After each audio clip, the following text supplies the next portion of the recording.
Reactions याद ही नहीं होती। क्या कोई ऐसा तरीका है जिससे हम केमिकल रिएक्शन हमेशा के लिए याद कर पाए? देखो मैं आपको कुछ टिप्स दे सकती हूँ और कुछ चीजें समझा सकती हूँ जो अगर आप फॉलो करोगे तो आपको फॉर श्योर हमेशा के लिए रिएक्शंस याद हो जाएंगे और समझ भी आएंगे। ठीक है, तो let's get started with the video. सबसे पहली बात ये है कि आपको रिएक्शन को समझना है, आपको उसको रटना नहीं है। अब आई नो ये बहुत ही एक ऑब्वियस बात है जो आपसे सब लोग बोलते हैं, पर आपको ये चीज समझनी पड़ेगी।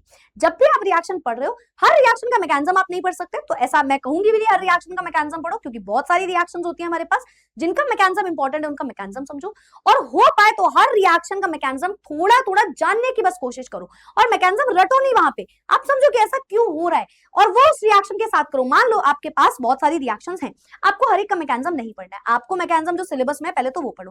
दूसरी चीज, मैकेनिज्म उन चीजों का पढ़ो जिन रिएक्शन को आप समझ ही नहीं पा रहे हो। आपको किसी भी रिएक्शन में डाउट आ रहा है, आप पहले उसका मैकेनिज्म देखो, आप समझो उस रिएक्शन में हो क्या रहा है, फिर उसके बाद आप उस रिएक्शन में वापस आ जाओ। So you have to know why the reaction happen, कोई रिएक्शन हो क्यों रही है, उस रिएक्शन में रिएजेंट क्या काम कर रहा है, उस रिएजेंट का रोल क्या है, कोई और रिएजेंट होता तो वो क्या करता।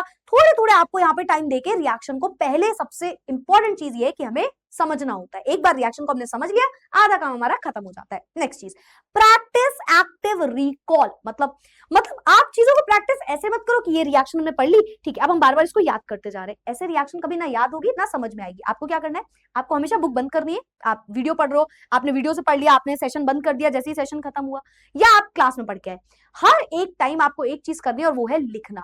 रिएक्शन मैथ्स की तरह होती है। जैसे आप मैथ्स में बिना प्रैक्टिस के क्वेश्चन को कभी देख के कोई मतलब नहीं होता। क्वेश्चन चाहे आप सारे के सारे रीड कर लो, सारे सोल्यूशन रीड कर लो, क्या क्वेश्चन समझ में आएगा? कभी भी नहीं। वैसे ही रिएक्शन होती है, कितना भी पढ़ लो, कितना भी रीड कर लो, बनी कुछ ना कुछ छूट ही जाएगा। तो तुम्हें क्या करना है, उसको नोट करना है, उसे लिखना है बार बार।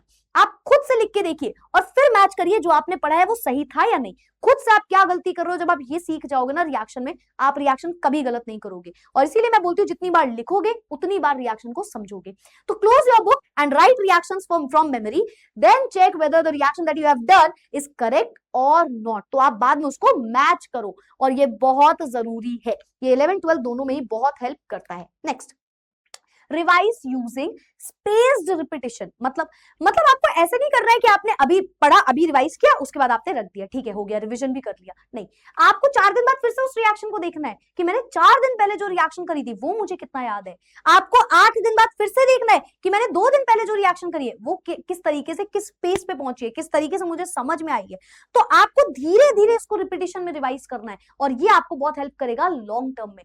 मान लो आपको 1 महीना हो गया, आपने 2 बार रिवाइज कर लिया, पर आप फिर भी 1 महीने बाद देखोगे क्या आप वो रिएक्शन खुद से कर पा रहे हो। If yes that's fine, if no तो वापस उस रिएक्शन को आपको लिखना पड़ेगा खुद से और फिर चेक करना पड़ेगा गलती कहां पे हो रही है। जब आप ये करोगे, आप बार बार ये चीज समझोगे ना, तो आप कभी भी एग्जाम के टाइम पे गलतियां कर ही नहीं पाओगे। ठीक है, तो you have to revise reactions after 1 day, after 3 day, after 7 days, after 15 days to move them into long term memory. अब मुझे पता है आपको लगेगा कि बोलना आसान है करना मुश्किल, पर ये मुश्किल भी नहीं है करना।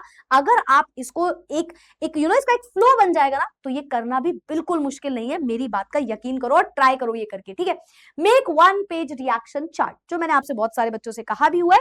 या तो एक पतली सी रिएक्शन कॉपी बनाओ या तो एक चार्ट बनाओ, और चार्ट में हमेशा जैसे एल्काइल ग्रुप को आपने आर लिख दिया है ना, आपने ग्रिग्नार्ड रीजन को MgX बोल दिया है ना, RMgX बोल दिया, इस तरीके से। तो छोटे छोटे टर्म्स में करो, एक डैश बनाओ, सिंपल सिंपल। मतलब आपके एक पेज में आपने 15-20 रिएक्शन लिख दी, ऐसे इतना छोटा छोटा कंसाइज वे में आपको इसके रिएक्शन के नोट्स आप बना सकते हो। इससे आपको ये चार्ट पे क्या हेल्प करेगा कि आपको बार बार एक एक रिएक्शन बड़ी बड़ी नहीं लगेगी, आपको एक ही चार्ट में सारी चीजें लिखी हुई दिख जाएंगी। तो रिएक्शन चार्ट आप हो पाए तो जरूर बनाना। इसमें आपको सिर्फ रिएक्टेंट लिखना है, रिएजेंट लिखना है, प्रोडक्ट लिखना है, और अगर कहीं पे इंपॉर्टेंट कंडीशंस हैं जैसे डाउस प्रोसेस वगैरह, कोई भी ऐसी रिएक्शन जिसमें कंडीशन है कि टेम्परेचर प्रेशर क्या है, तो आपको वो सब लिखना पड़ेगा। और इससे आपको जब रोज आप रिवीजन करोगे ना, तो आपको बहुत हेल्प मिलेगी। आगे बढ़ते हैं, क्या मैं आपको कुछ टिप दे सकती हूँ इसमें? बिल्कुल दे सकती हूँ। पहली चीज, आप एक चीज याद रखो, एक ही रूल है रिएक्शन को समझने का, वो है read once, write twice and revise at least 4 times.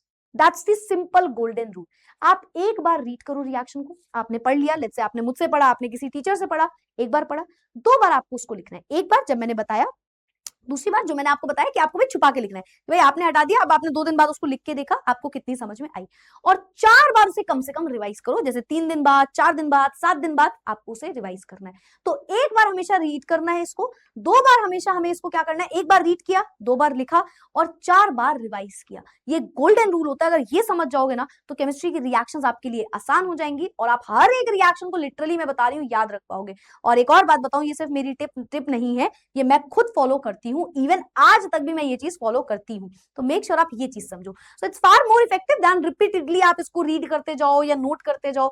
ये जब समझ जाओगे ना हर रिएक्शन के लिए, तो आपके लिए सारी चीजें अपने आप और आसान हो जाएंगी। सो ये था एक तरीका जिससे आप रिएक्शंस को अच्छे से हमेशा के लिए याद रख पाते हो। बाकी there is no hit and fast rule कि आप हर रिएक्शन का कोई एक क्या बोलते हैं निमोनिक बना के रट लो, ऐसा कभी नहीं होता। ये एक दो रिएक्शन, 4-5 रिएक्शन में चलता है, पर क्योंकि बहुत सारी रिएक्शंस होती है तो वो सब एक टेम्पररी तरीका होता है रिएक्शन को पढ़ने का। परमानेंट तरीका के लिए तुम्हें थोड़ी सी मेहनत करनी पड़ेगी। सो यस, बाकी इस तरीके से चलोगे तो आप फॉर श्योर सारी रिएक्शंस हमेशा के लिए मेमोराइज कर पाओगे। Thank you so much for watching everyone. Bye bye, take care, keep studying, keep learning. Thank you.